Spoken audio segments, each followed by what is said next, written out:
Maksud saya apa sih ngomong ini? Bapak Ibu yang saya sayangi karena Allah, hidup nih gak ada yang ideal. Jika kita di usia 50-an, 60-an, akan banyak hal-hal yang tidak sesuai dengan keinginan kita. Contoh, izin minta maaf. Kadang-kadang anak udah dewasa tapi belum mandiri, bawa beban pikiran. Kadang-kadang menantu gak pernah ngunjungin kita, bawa lagi beban pikiran. Kadang-kadang lo anak kok gak pernah ke rumah ya, bawa lagi masuk lagi dalam file otak kita. Kadang-kadang loh kok menantu gak suka sama saya ya, padahal saya udah tua, masuk lagi dalam pikiran kita. Lah kita sakit kok anak gak datang ya ke rumah, masuk lagi dalam pikiran kita. Oh kok saya udah lama gak dikunjungin anak ya, sampai ada orang tua yang bilang tunggu mati aku dulu baru kalian datang, masuk lagi dalam pikiran orang tua. Kadang-kadang kita pergi majelis taklim, rumah kayak gitu kondisinya, kawan-kawan menyinggung kita pula, masuk lagi dalam kepala kita. Saya ingin berpesan kepada, saya anggap sebagai orang tua saya lah. Ini juga saya bilang sama orang tua kandung saya. Di usia mak, di usia bapak sekarang ini, fokus aja gimana caranya masuk surga.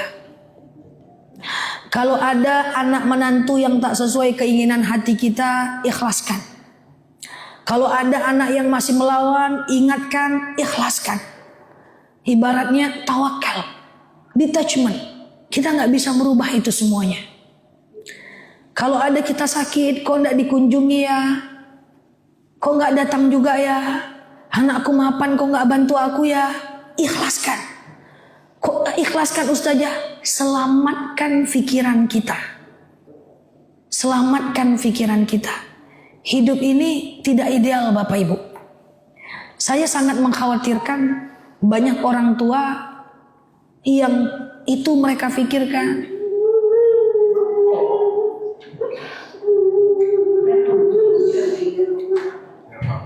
Nggak apa-apa Bu. Iya.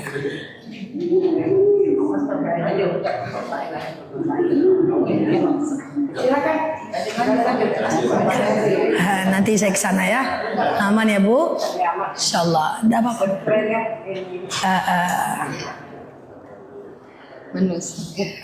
Iya, sabar ya. Aman ya Bu?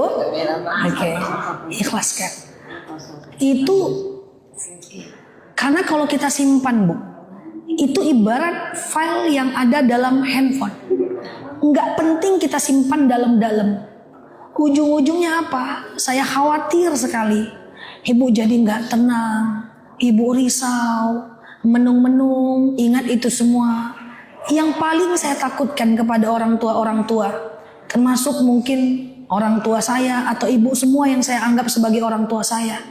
Akhirnya apa? Ibu-ibu ibadahnya jadi nggak fokus. Ibu-ibu jadi nggak fokus sholatnya, jadi nggak fokus majelis taklimnya. Akhirnya pikiran kita jadi terganggu. Nah, yang saya pengen pesan saya itu yang pertama Bu.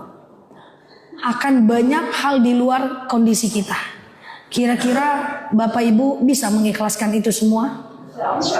Kira-kira Bapak Ibu bisa ikhlaskan itu semua?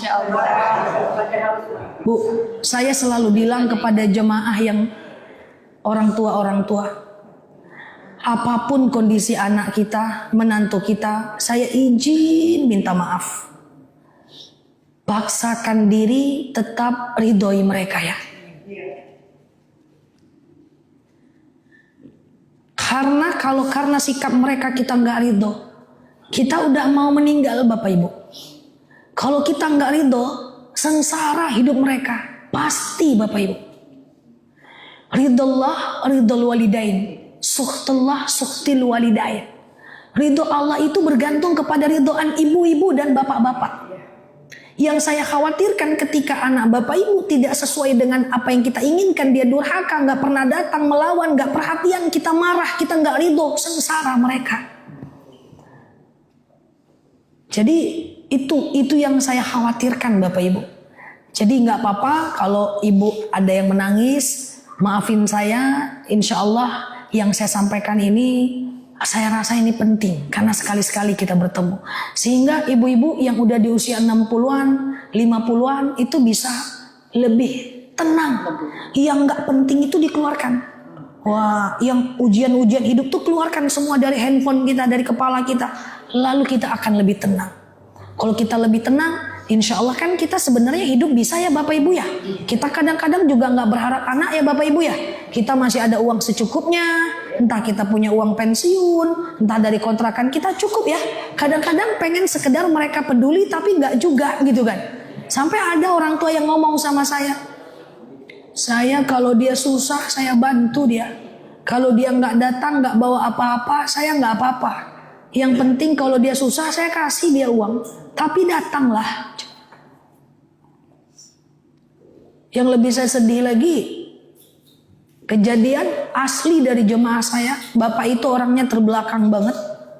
Handphone nggak ngerti, handphone zaman dahulu. Sampai dia kira handphonenya rusak. Saking nggak ada anak yang nelpon Pak. Rusak handphone saya nih. Ini penting Bapak Ibu yang saya sayangi karena Allah. Saya tidak bermaksud menggurui. Tapi demi Allah harus kita ikhlaskan itu semua. Tujuannya apa? Kita keluarkan dari dalam hati kita. Gak ada hidup kita yang sempurna. Gak ada. Akan ada kondisi seperti itu. Dan kadang-kadang dia baik sama kita, tapi sesama dia bertengkar. Adik-beradik bertengkar. Pusing juga kita. Nah itu dikeluarkan. Insya Allah kalau kita udah merawat anak dengan baik, udah merawat mereka dengan baik, itu udah nggak tanggung jawab kita lagi kok. Pada akhirnya Bapak Ibu, di akhirat kita masing-masing kok Bapak Ibu. Ya selamatkan diri kita, jangan sampai terganggu ibadah kita karena pikiran-pikiran yang seperti itu. Itu kalau saya ngomong ke ibu-ibu. Nah kalau saya ngomong ke anak-anak beda lagi. Kalau mau selamat hidup antum, hanya satu kuncinya. Hormati kedua orang tuamu, maka dunia akan mengikutimu. Jangan harap akan sukses abadi kalau nggak ridho orang tua. Nah sekarang nih yang kita risau tuh anak-anak juga Bapak Ibu. Aduh, saya ini anak muda Bapak Ibu. Saya kadang-kadang ngobrol, temu dengan kawan-kawan Pak, dengan temannya ramah kali Pak. Apa kabar Say? Sehat? Kangen sama kamu Say? Udah lama kita nggak ketemu, kita kan bestie. Ramah betul dengan kawannya. Sama orang tuanya keras-keras suaranya. Tidak semua Bapak Ibu, tapi ini yang saya sayangkan. Karena kalau ada orang yang patut dimuliakan di dunia ini, orang tua dulu. Kalau ada orang yang patut dibayarin di dunia ini, orang tua dulu. Saya tidak akan pernah memfoto makanan kalau saya lagi sama teman-teman sebelum orang tua saya makan itu. Ini ada tempat makan enak, saya makan dengan teman-teman, saya ingat orang tua. Nanti saya bawa orang tua ke sini, baru tuh mau saya foto waktu saya muda-muda dulu Pak. Kalau enggak, keluarga saya belum cicip, saya tidak mau tunjukkan ke mereka. Sampai mereka saya ajak dan baru saya foto itu makan. Karena kalau ada orang yang wajib dimuliakan di dunia ini, orang tua dulu. Ya Allah Pak, memuliakan orang tua itu paling gampang sebenarnya. Tapi kadang banyak anak yang lupa. Ibu izin, kalau masih ada orang tuanya di rumah, coba tes nanti nyampe Palembang Bapak Ibu. Pergi ke toko burger, stick barbecue, daging impor tuh, coba pergi ke situ. Belikan stick pakai black pepper, barbecue, pakai mayones, kasih keju, kasih sama dia. Mak, Pak, ini buat mama. Apa kata dia? Apa nih? Kata dia kan. Nggak suka mama, kata dia kan. Oke lah, ini 200.000 harganya. Letakkan. Oke, kalau mama nggak suka, pergi keluar, cari tahu isi. Tahu isi tahu? Tahu bunting. Kasih. Kalau ini mau Mak, ini baru mantap. Lebih mudah mana membahagiakan orang tua daripada membahagiakan istri? Daripada membahagiakan anak?